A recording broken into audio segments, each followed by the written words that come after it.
You know what I'm talking about. INXS Wembley Stadium sold out. Arrived onto the world stage. No surprise, killer songs.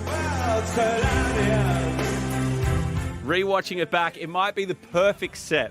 All killer, no filler. To talk about that gig from the band is the one and only Mr. Kirk Pengilly. Welcome to Triple M. How are you, man? Yeah, good. I like that.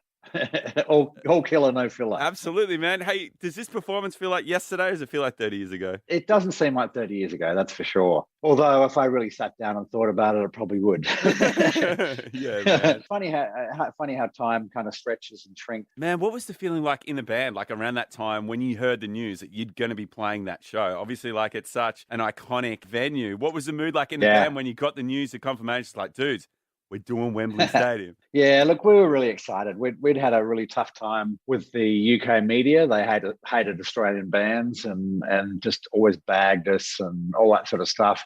Whereas, the fans were fantastic in the UK. And for us, we actually hadn't played in London for, I think, 3 or 4 years. We kind of banned it. So then, we put Wembley Stadium on sale and it sold out really quickly. And it was a real kind of, fist pump at the UK media for us. There's only a handful of venues around the world, I think, that you call iconic, Madison Square Gardens and of course Wembley Stadium. So, there was an element of nerves backstage, I guess, as there always is. And especially because, it was London. I always got nervous in the big capital cities because you always knew that the record company were going to be there and the media were going to be there. And also because we were filming and recording it in a live show. If you make a mistake, most people don't notice it anyway, and it's gone. But when you're recording it, it's there forever. That's such a good you can't escape it. What are your memories like of the actual day? Now, you went in early, right?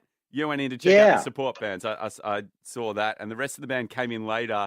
Was that kind of the way you would prepare personally for big shows? Do you feel like you needed to kind of get in there early, get a feel for what the show was going to be like? Yeah, definitely. I sort of, on the other side of the coin was probably Timmy. He preferred to just sort of step out of the limo and get on and go straight on stage. Yeah. I really like to get there early and check my gear. And for my entire career, I would always go and check my saxophones and make sure the reeds were in properly and lined up and all that sort of stuff, so that I knew when I went on stage, everything was ready.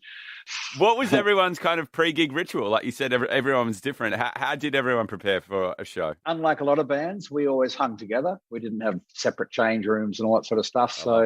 We'd just kind of, wander around and get our clothes together and just kind of get ready and have a few drinks and a few laughs and that sort of thing. And occasionally we'd talk a bit of, business, I guess, just sort of an idea maybe to try that night or whatever. Yeah, cool. But it's usually pretty chilled. And this particular show, for some reason, John Farris, the drummer, just decided to go out on stage and start the gig and didn't tell us. And it'd always been a plan to go out on this particular one, start with Guns in the Sky, because it was a song that we used to kind of jam the front of it. It's perfect.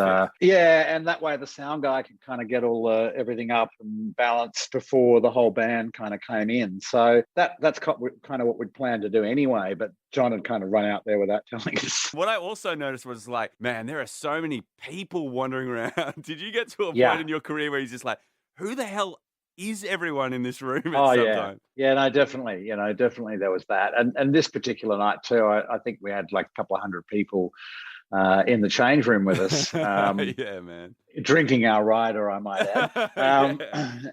And, which is fun though, because it kind of sets the mood and that sort of bit of a party backstage beforehand and certainly after. We always used to, our tour manager would always kick everyone out about 10 minutes before the show so we could just sort of be us and focus before we went on stage. And I think, man, looking back on, all the bands that have played that same Wembley gig, not many of them actually have the full gig recorded from start to finish. It might be Michael Jackson and a handful of others, but, you guys are the only band that have that. And in a really magical time as well, because, no one's holding their phones up. Yeah. No one's doing that. Yeah, very true. It's like real music fans in its element, just capturing, the beauty of that performance. Before Spotify, before iTunes, when people used to count down to when an album was being released, line up around the block. Yeah, it was a different era. It really was.